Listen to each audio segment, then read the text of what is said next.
17 জুলাই 2024 সালে রাতের বেলায় বাংলাদেশে জুলাই গণ অভ্যুত্থানের প্রেক্ষাপটে ইন্টারনেট শাটডাউন করে ম্যাসিভ ক্র্যাকডাউন করা হয়। তো আজকে সেটা we are marking 1 year of that. এবং এই দিনে আমরা শপথ নিচ্ছি যে আমরা আমাদের সরকার কিংবা ভবিষ্যতের কোনো সরকার বাংলাদেশে ইন্টারনেট শাটডাউন করবে না, এবং এই মেসেজটা আমরা কমিউনিকেট করতে চাই। আর আজকের দিনের আরেকটা বিশেষত্ব হচ্ছে যে বিজনেস লিডাররা এসেছেন আমাদের তরুণ প্রজন্মের কাছে এই বার্তা দিতে যে Bangladesh will not remain unconnected anymore. আর আজকে যেহেতু স্টারলিংকের উচ্চ পর্যায়ের ম্যানেজমেন্ট এখানে এসেছেন, তারা তাদের মাধ্যমে বাংলাদেশে আজকে তারা ফর্মাল লঞ্চিংটা করলেন।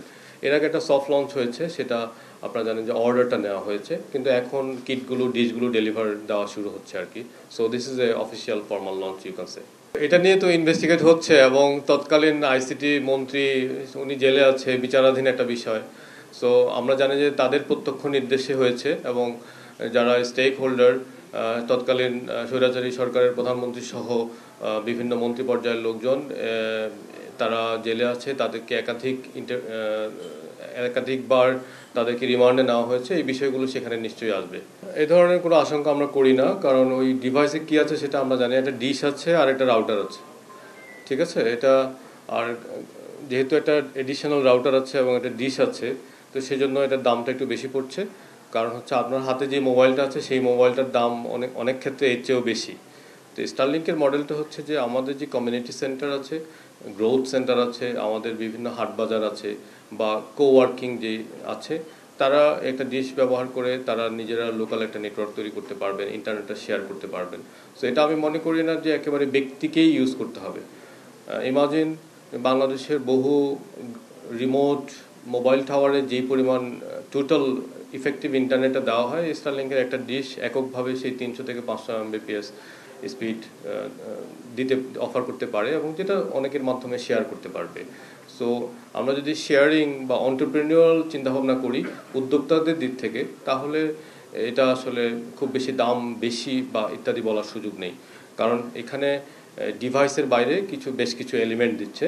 এই এলিমেন্টগুলো যারা অর্ডার করবেন আপনারা নিজেরাই পরীক্ষা নিরীক্ষা করতে পারবেন, সুতরাং পেজারের মতো ঘটনা এখানে ঘটবে না। আপনি চাইলে এই রাউটারটা খুলে দেখতে পারেন, রাউটারের ভিতরে কী আছে, সেখানে পিসিবি বোর্ড আছে বা অন্যান্য বিষয়গুলো আছে। হ্যাঁ, আর আর মূলত এটা আমরা দেখতে পাচ্ছি যে যারা দূরবর্তী এলাকায় আছে, যারা ফ্রিল্যান্সার আছে, যারা ক্ষুদ্র ঋণ নিয়ে কাজ করে, যারা এসএমই বিজনেস করছে, যারা শেয়ারিং, যেমন ধরেন মফস্বল শহরে একজন স্টারলিংক নিল, তার অফিসের 8-10 জন মিলে এটা ব্যবহার করলো বা তার পাশের দোকানে ব্যবহার করলো।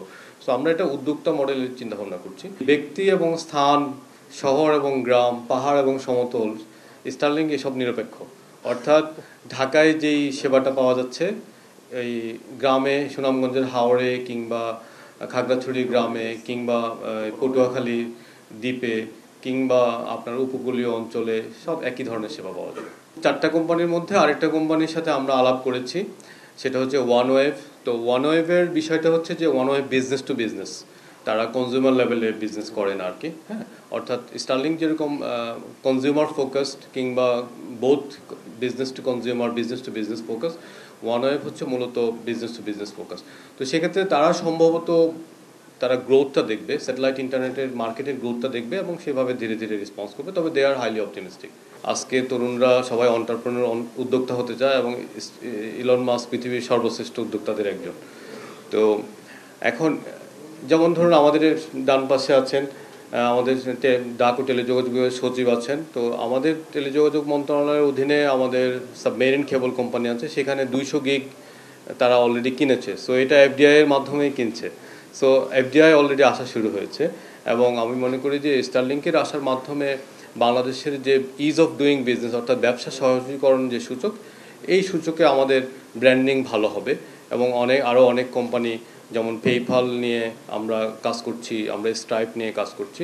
তো এই কোম্পানিগুলোর বাংলাদেশে অনবোর্ডিং হতে সুবিধা হবে যদি স্টারলিংক পুরোপুরি এই গল্পটা আমরা বিশ্বের সামনে তুলে ধরতে পারি। সাস্টেনেবল ডেভেলপমেন্ট গোলের অংশ হিসাবে আমাদেরকে প্রতিটা স্কুলে 2030-এর মধ্যে ইন্টারনেট পৌঁছাতে হবে। হ্যাঁ, তো সেজন্য আমরা ওনাদের সাথে এঙ্গেজমেন্ট হওয়ার আগ্রহ প্রকাশ করেছি যে কিভাবে স্কুলের জন্য আমরা কিভাবে ডিসকাউন্টেড রেটে কিংবা বিশ্ববিদ্যালয়ের হলগুলোর জন্য, ডরমেটরিগুলোর জন্য এই আলোচনাগুলো হয়েছে, যে নার্সিং কলেজ বা হেলথ ক্লিনিক, রিমোট হেলথ ক্লিনিকগুলোর সাথে। অর্থাৎ যখন আমরা ইউজ কেস নিয়ে বিস্তারিত আলোচনা করব, তখন আমার মনে হয় এই বিষয়গুলো ধীরে ধীরে অগ্রগতি হবে এই বিষয়গুলোতে। আমাদের একটা রিকোয়েস্ট ছিল যে সরকারের যে দুটো প্রতিষ্ঠান, সাবমেরিন কেবল কোম্পানি এবং স্যাটেলাইট কোম্পানি, এই দুটোকে যাতে অ্যাকোমোডেট করে। তো সেই জন্য আমি যতদূর জানি আমাদের স্যাটেলাইট কোম্পানির এমডি আছেন, উনিও বলতে পারেন যে অফিসিয়ালি একটা এমওইউ সাইন হয়েছে এবং রিটেইলার, লোকাল রিটেইলার ডিস্ট্রিবিউটর হিসাবে